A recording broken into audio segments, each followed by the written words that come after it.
The day I heard my husband call me. His practice wife and how I divorced him before he got home. I, 34F, am 7 months pregnant with my husband, Tom's, 35M, first son. We've been married for 5 years. Lately, Tom has been acting weird, distant, working late, and overly secretive with his phone. I tried to ignore it, focusing on getting the nursery ready last weekend. Tom and his college friends were over for a football game. I excused myself to lay down, but when I walked past the living room later to grab water, I stopped dead. The TV was muted, and Tom was holding court, laughing loudly. That's when I heard it. Tom's friend, Dan, asked him, "So, you gonna teach the kid how to find a real one eventually?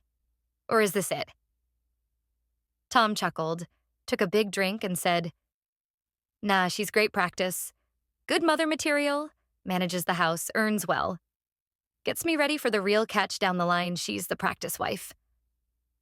My heart shattered.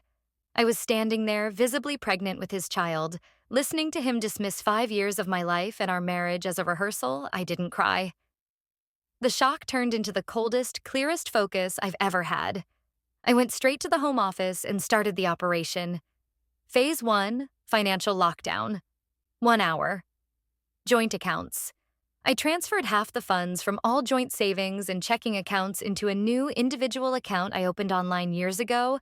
I left just enough to cover immediate bills. Credit cards.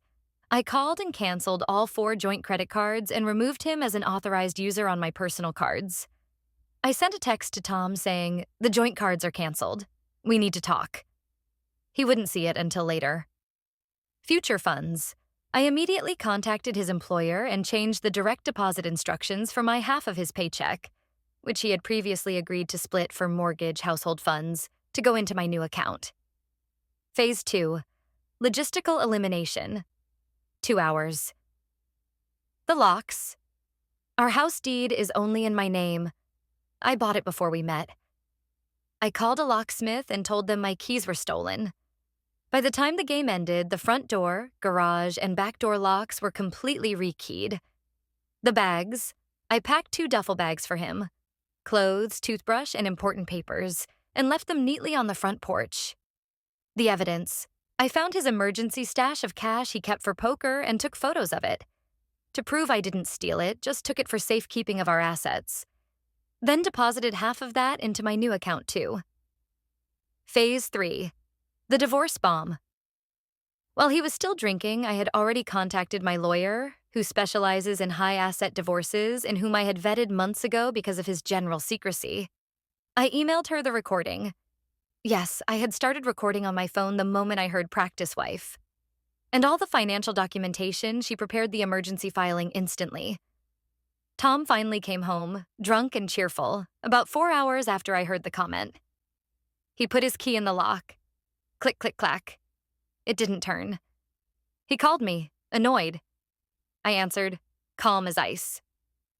"I can't get in. What the hell is going on?" He slurred. "The locks have been changed," I said. "Your bags are on the porch. I heard what you said to Dan about me being your practice wife. The divorce papers were filed 2 hours ago." He started sputtering excuses, denials, and then threats. I hung up. I watched through the window as he stared at the bags, then at the Ring camera. He banged on the door one last time before realizing he was utterly locked out. He had to call Dan to pick him up. The divorce was brutal, but fast. The recording of the practice wife comment, along with his financial mismanagement attempts during the process, was enough for the judge to rule heavily in my favor regarding asset split and child support. He was completely blindsided, losing access to everything overnight. I had my son 2 months later, and he is the joy of my life. Tom is just a man who gets supervised visits.